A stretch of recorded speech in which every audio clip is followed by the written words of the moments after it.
Listen, this is so happens to be the elephant that is out of the Mona Lisa. This is the elephant out of the MiDion. The MiDion lost Leonardo da Vinci painting.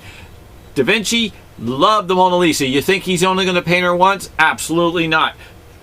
He loved her all the way to every bit of every stitch of the years in which she, well, lived.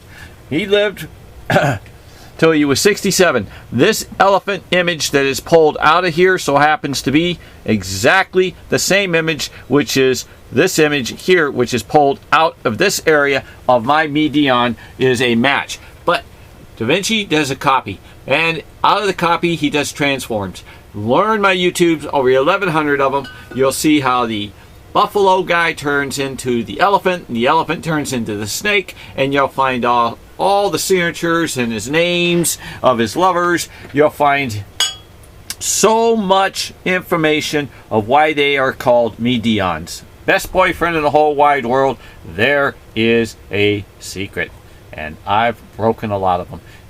Love you guys in Jesus' name. Don't forget to say your prayers. YouTube kids, not affiliated. In Jesus' name, amen.